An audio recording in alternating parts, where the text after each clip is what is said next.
ஐயனார் துணை சீரியலில் அடுத்த ஒரு எபிசோடில் நம்ம வானதியோட அம்மா இருந்துட்டு தலையில் அடிச்சுக்கிட்டு அழுந்துட்டுருக்காங்க. என் குடும்ப மானமே இப்படி போச்சு. ஏற்கனவே அந்த வீட்டு பையனை லவ் பண்ணுறேன்னு சொல்லிட்டு எவ்வளோ கலாட்டா பண்ணி வச்சுட்டு இப்போ எல்லாரும் முன்னாடியும் இப்போ நீ அந்த பையனோட குழந்தைய வயிற்றில் சுமந்துட்டுருக்கிறதா சொல்கிற. ஏற்கனவே அக்கம் பக்கத்தில் இருக்கிறவங்க கேவலமாக பேசிக்கிட்டு இருக்காங்க. இப்போ அத்தனை பேருக்கு முன்னாடியும் அப்படி ஒரு வார்த்தையை சொல்லிட்ட. இதுக்கு மேலே இவங்க யாரும் நம்மளை நிம்மதியாகவே வாழ விட மாட்டாங்க. கேள்வி மேலே கேள்வியாக கேட்க ஆரம்பிக்கிறாங்க. இதுக்கு மேலே நாங்கள் யாரும் உயிரோடு இருக்க போகிறதில்ல. உனக்கு அவன் தான் முக்கியம்னா அவங்க கூட நீ போய் சந்தோஷமாக வாழ்ந்துக்கோ. இனிமேல் நான் உயிரோடு இருக்க மாட்டேன் அப்படின்னு சொல்லிட்டு வானதியோட அம்மா சொல்லிட்டுருக்காங்க.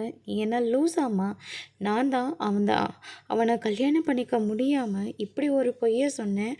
ஆனால் நீ என்னடுன்னு இவ்வளோ பெரிய வார்த்தையை சொல்லிகிட்ருக்க.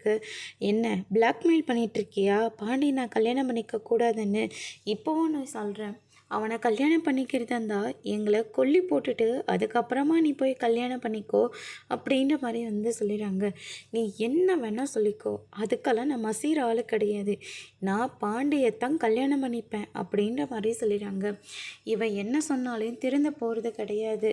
டே வசந்த், நம்ம 3 பேருமே செத்து போயிடலாண்டா. நம்ம போனதை தாண்டி போய் இவன் அந்த பையனை கல்யாணம் பண்ணிக்கிட்டு எப்படி ஒன்று போகட்டும் அப்படின்ற மாதிரி சொல்லிடுறாங்க. இதை கேட்ட வானதி பயங்கரமாக ஷாக் ஆகுறாங்க. அதோட பிரம்ம முடிச்சிருக்காங்க.